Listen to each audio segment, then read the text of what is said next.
দিল্লিতে আপ সরকারের পতন ২৬ বছর পরে বিজেপি সরকার গঠনের আনন্দ উদযাপনের জন্য নাগেরবাজারে বিজেপির বিজয় মিছিল। বিজেপি কর্মীদের মধ্যে উৎসবের মেজাজ। তাদের বক্তব্য, দিল্লিতে জনবিরোধী আপ সরকার বিদায় নিয়েছে এবং পশ্চিম বাংলা থেকে তৃণমূল সরকার পাপ বিদায় করার পালা।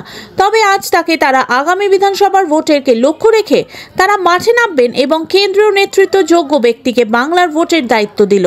বাংলা বদল শুধু সময়ের অপেক্ষায় থাকবে।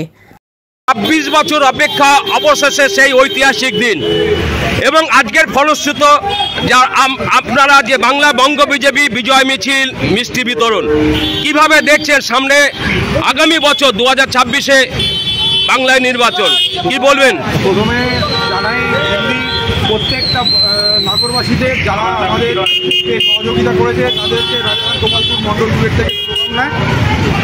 এই 7 বছর পর যে আমরা জিতটা পেয়েছি, ওখানে আমাদের দীর্ঘকালীন যুদ্ধ দিয়ে আমরা কিন্তু আগে এগিয়েছি। আমরা এই জিত হচ্ছে একটা নিদর্শন জিত। এখানে আমরা জিত পেয়েছি আমাদের কারাপশনের এগেন্সে, মূলত আমরা দুর্নীতির এগেন্সে এই জিতটা। আমরা এই 2026-এ এই জিতটাকে এখান থেকেই কিন্তু আমরা পশ্চিমবঙ্গতে আমরা অগ্রসর করবো। আমাদের মানে দীর্ঘ একদম কি বলে একদম যেটা আমাকে বলতে হয় যে আমরা একদম প্রতিশ্রুতিবদ্ধ যে আমরা মানুষকে মানুষের মতো সম্মান দেওয়াবো, মানুষকে প্রত্যেকটা স্তরের মানুষকে প্রত্যেকটা নির্বিশেষে সবাই উন্নয়ন চাইবো। সেই জন্য সবাইকে আপনারা আমাদের সঙ্গে আসুন, এসে আমাদেরকে সহযোগিতা করান। এই সহযোগিতার বাংলা করতে। আপনার নামটা? আমার নাম সৌমিত সুর, আমি এখানকার সভাপতি রাজারহাট গোপালপুর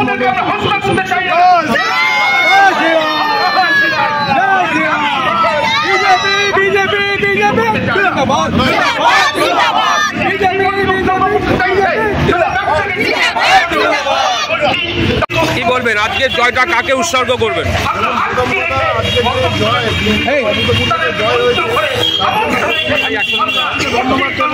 এবং যারা বাঙালি আছে, যারা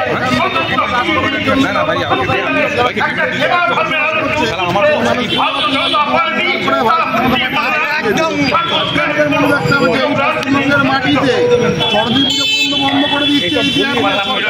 আজকে নারী সুরক্ষা নেই, শিক্ষা নেই, প্রতি ক্ষেত্রে ব্যর্থ এই সরকার। কিন্তু পথ দেখাচ্ছে দিল্লি।